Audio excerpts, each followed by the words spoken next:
Hi, Helen. I'm sorry to hear that you haven't been feeling well, but I'm really excited that your exam is coming up in about a week and that you feel yourself improving, even though commas are still getting the best of you. Let's take a look at what you wrote. We've got travel. All right. Yeah, this one's interesting. I'm very curious to see what you did with this one. Let's see.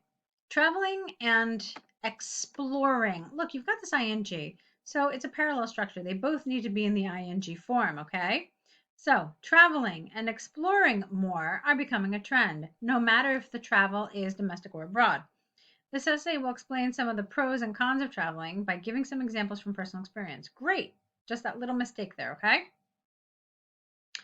One major benefit of traveling internationally is the real life education. Who gains? That is gained. You need passive voice here because you're not telling us who is gaining it, okay?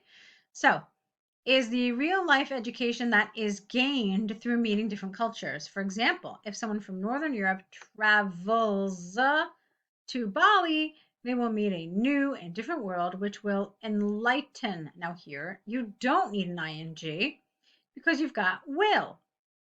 If you're going to use will, then it requires you to use the infinitive, which is without the ing. So, which will enlighten them about new tastes of food, music, and atmosphere. This will give them more experience and knowledge than, with an A, not an E, what a textbook can ever, right? Word order, give them. Furthermore, another advantage, singular, of domestic travels or travel would be that it is more convenient and less time consuming to visit friends and families in present days. For example, to drive from Stockholm to, I think it's Göteborg, right? Which is 500 kilometers, only takes 4 hours on the newly constructed highway, which is 2 hours less than 10 years ago. Get rid of this four. Therefore, new traveling experience and better roads are increasing the number of travelers. Full stop here.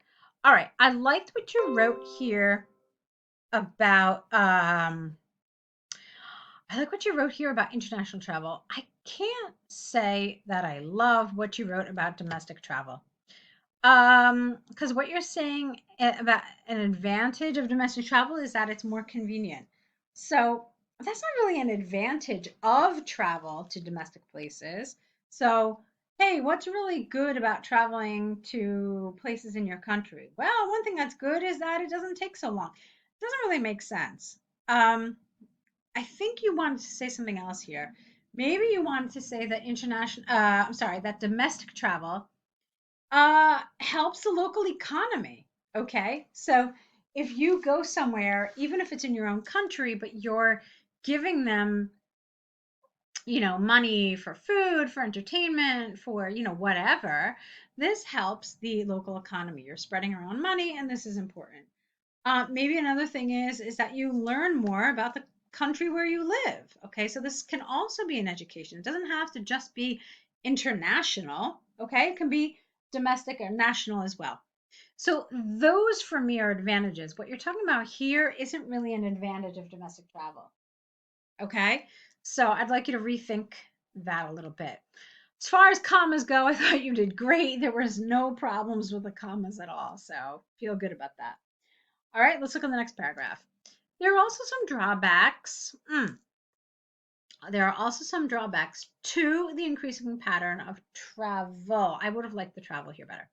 Firstly, the higher amount of carbon emissions. Oh, I'm so glad you wrote this. The higher amount of carbon emissions that comes out through more flights.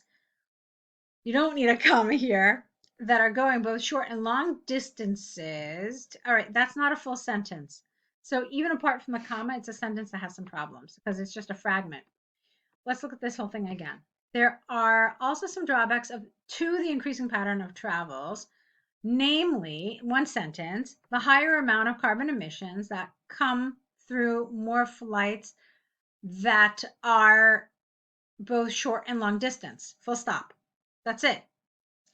For instance, a flight from Barcelona to Madrid lets out about 100 times more air pollution than, make sure you spell this right, THAN, than a train.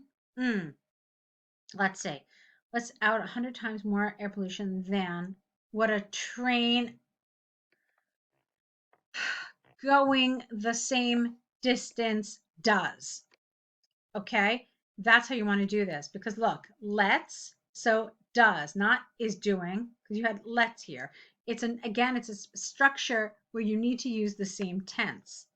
Okay? So then, what a train going the same distance does. Okay. Secondly, another negative side effect is the stress of never getting to the final destination on time.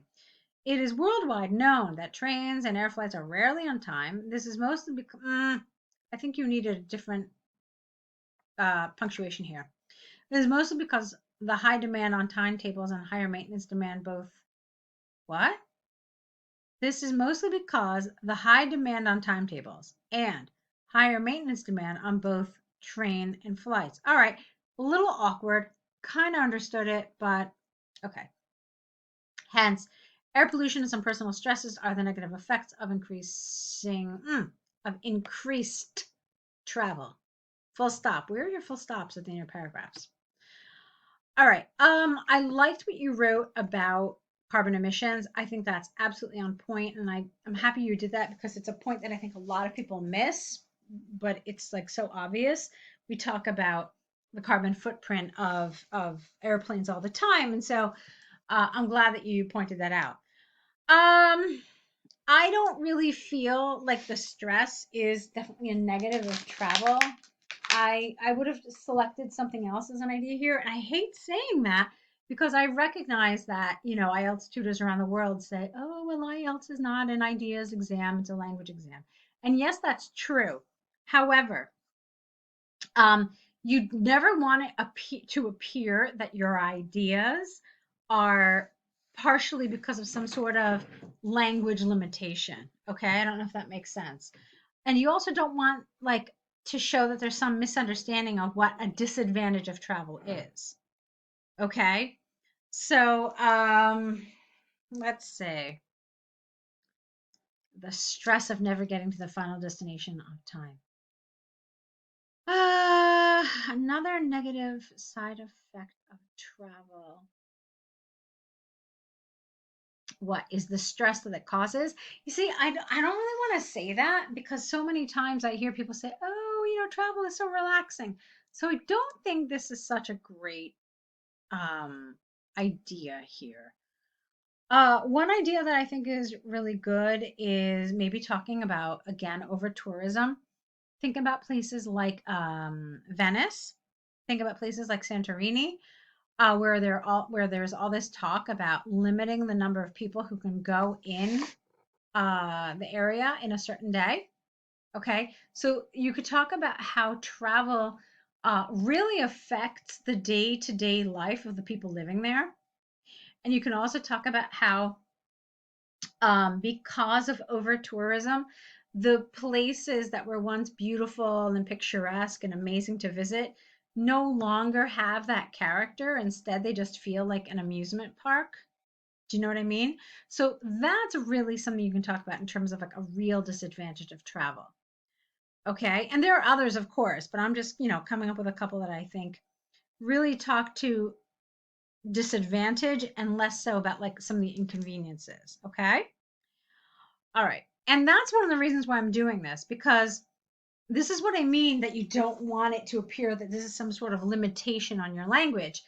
Um, because a lot of times people writing this essay, they talk about inconveniences, and inconveniences aren't entirely disadvantages. So disadvantages I think of as being a little more holistic, whereas inconvenience is something where you're like, oh God, that's awful. I hate that. Okay. But a disadvantage is something a little more holistic, a little more spherical, a little more kind of big picture, if that makes sense.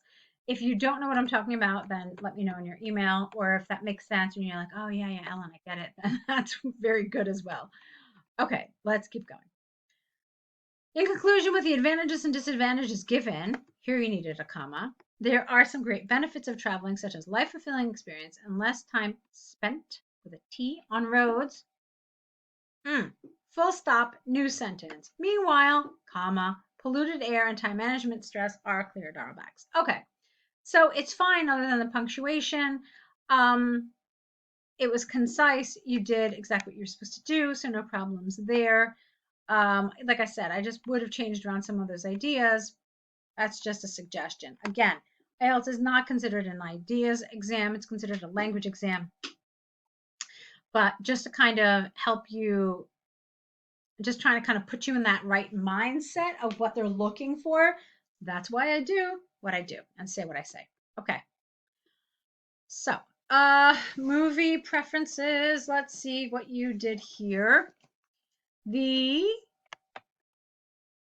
bar chart illustrates the number of young adults which preferred movies divided in 6 different categories. Okay, the grammar here is a little awkward, so I do want to clean it up a bit. The bar chart illustrates the preferred movies among young adults divided into 6 different categories. That kind of makes sense. I still don't love it because that's as if the adults were divided into 6 different categories. Let's try it one more time a little differently. The bar chart illustrates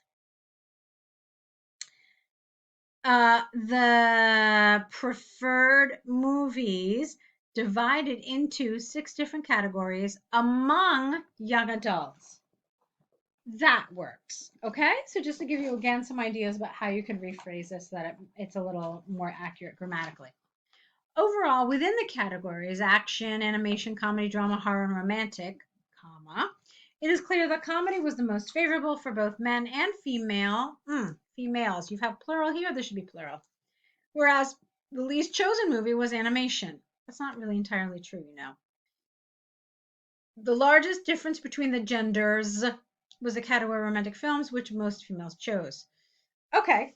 I didn't really agree with that kind of center idea, the middle one. But the rest of it is okay. It's fine. Yeah, I didn't really totally understand that thing about animation because it's not entirely true. For men, the least popular was romantic. So that's probably what you should have mentioned. Regarding men, 2 categories had over 120 preferences, with highest figure appearing for comedy at 145 and slightly less for action. I like the way you think. That's interesting. The least chosen category was romantic, with a number at 31. The remaining categories, you don't need a they here, all had numbers roughly around 60. Ooh, what an interesting way to organize this. You use the numbers across the bottom. That was very smart. I'd have to say that you're the first person to do this. And I like the way you think. I thought that was a very interesting way to do this. It's efficient and it makes sense. Okay. Looking at the number for females, comedy was clearly the highest chosen. The highest chosen without number at 137. I would have loved the word genre here. So comedy was clearly the highest chosen genre at 137, followed by romantic movies with just 21 less. Great. I like that you did a little math here. The 3 following categories were drama, action, and horror with blah, respectively. The least chosen category, you don't need a comma here, of preferred movies for females was animation. Okay, I would have liked that number. That would have been nice. What was the figure for animation for women? It was 54. So what you could have done is maybe not have linked all these 3 together. You could have said the 2 following categories were similar. Okay, specifically, drama and action had 86 and 82 respectively. The 2 least popular categories belonged to horror and animation with 64 and 50 something respectively. So something like that. So that would have been some good grouping. So I really like what you did with the male paragraph. I thought that was good. The female paragraph for me was not as strong. I think it needed a little bit of work. And there's one other thing that I want to talk to you about here. You treated these super separately.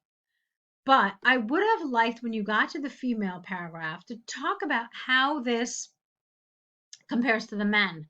So you could have said comedy was clearly the highest chosen genre at 137, which was 8 less than the figure for men.